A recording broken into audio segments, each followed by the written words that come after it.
Madame, Monsieur, bonjour, bienvenue sur le plateau de l'invité de la matinale.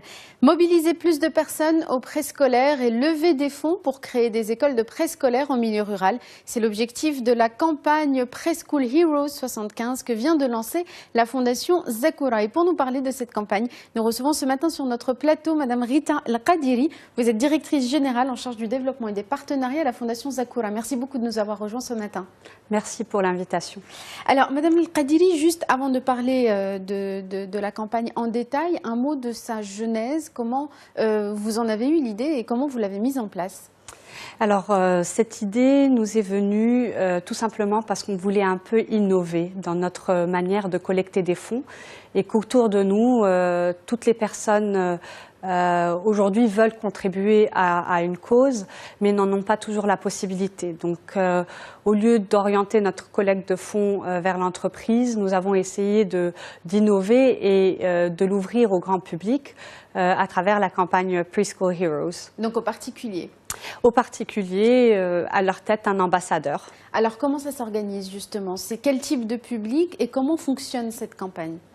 Alors je vous explique, si elle portait le nom 75, c'est parce qu'à la base, nous avions pensé que 75 personnes ensemble, d'une même communauté ou d'une même entreprise, pouvaient tous ensemble cotiser l'équivalent de 167 dirhams par mois, ce qui est l'équivalent de 5 dirhams 48 par jour.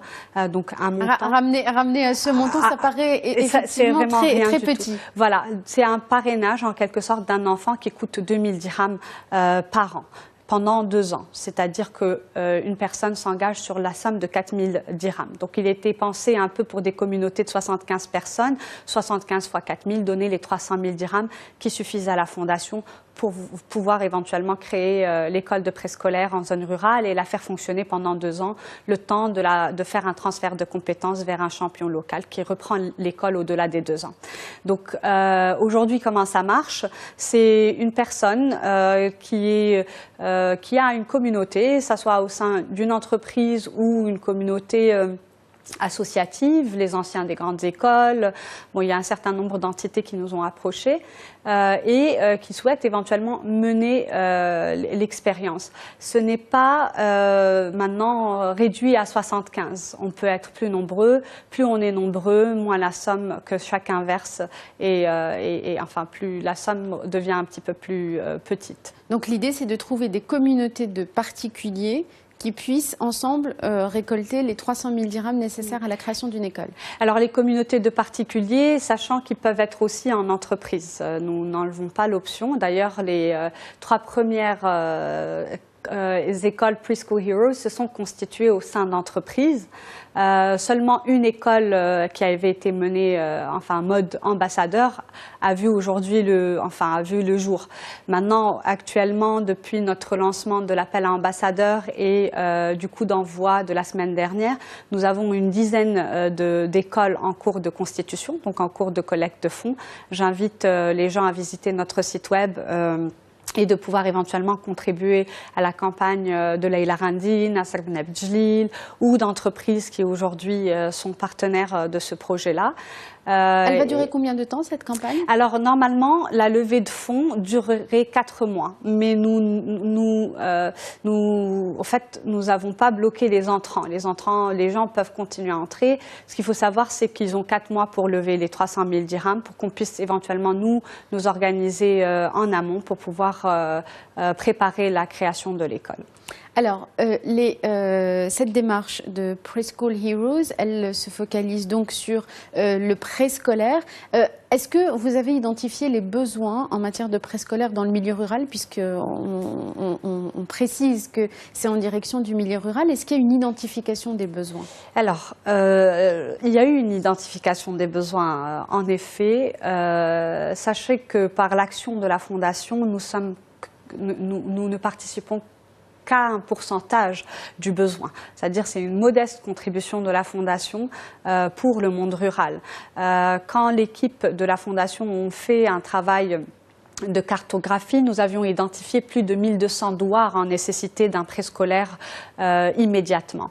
Dans l'Action nationale d'éducation de la petite enfance, ANIR, nous avons nous ambitionnons d'ouvrir 500 écoles, dont actuellement à peu près plus de 80 ont été concrétisées en termes de financement. Et 58 sont déjà opérationnels, je crois. Actuellement, 59 exactement pour à peu près 2500 enfants. Alors, on va venir dans un instant à cette action nationale ANIR pour en avoir plus de précision, mais juste on termine sur le préscolaire, donc qui est l'objectif.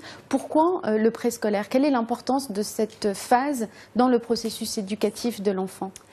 Écoutez, je pense que le rôle du préscolaire dans le développement d'un enfant n'est plus à démontrer aujourd'hui. Tout le monde en est convaincu. Il faut aussi qu'on passe très vite à l'action et c'est ce que la Fondation a décidé de faire.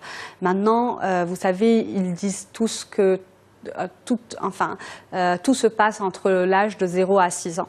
Et en effet, aujourd'hui, nous essayons d'accompagner un certain nombre d'enfants dans leur préparation à l'entrée au primaire, ce qui des fois ne se fait pas et crée des problèmes chez l'enfant qui soit a un blocage psychologique vis-à-vis de l'école, ne connaît pas du tout ce mode de fonctionnement, passe à des langues qu'il ne connaît pas forcément qui sont différentes de sa langue maternelle. Donc, c'est une phase de préparation. Nous l'appelons bien l'éducation. Donc, nous centrons nos efforts sur l'épanouissement de l'enfant. Et ça, je peux vous dire qu'on voit la différence entre les enfants qui ont fait le préscolaire, qui sont passés par le préscolaire et les autres.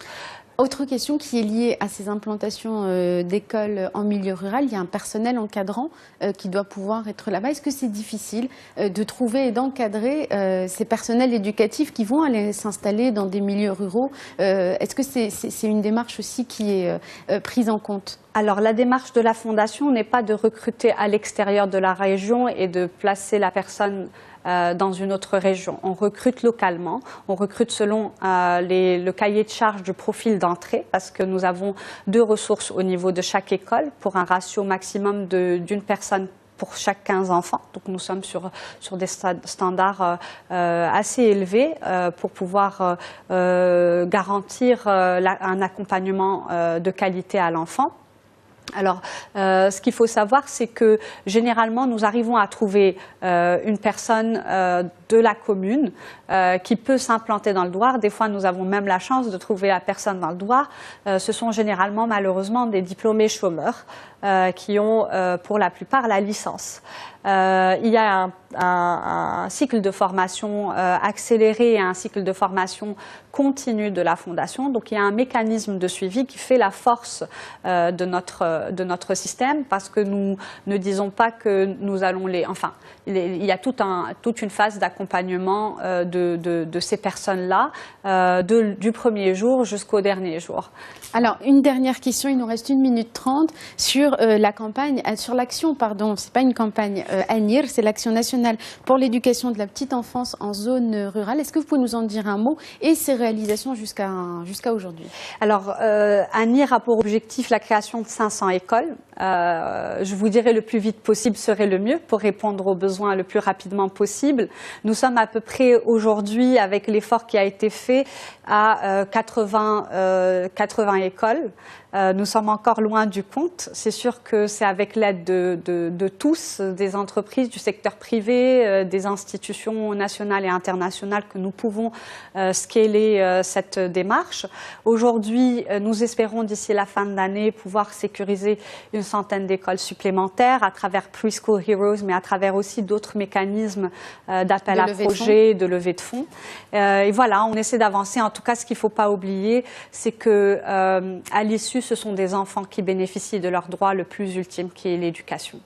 Une dernière question d'ordre pratique, il y a un site Facebook, une page Facebook, un site de la Fondation Zakura pour les gens qui justement auraient envie de soutenir cette campagne Preschool Heroes. Alors sur Facebook, vous nous trouvez sous Fondation Zakura Éducation. Notre site c'est www.fondationsakura avec un K.org. Merci beaucoup Rita El Qadiri d'avoir été avec nous ce matin pour donc nous parler de cette campagne Preschool Heroes 75. Merci infiniment. Merci à vous. Merci à vous tous et à vous toutes de nous avoir suivis. Restez sur Médien TV dans un instant la suite des programmes. Je vous souhaite une excellente journée à tous et à toutes.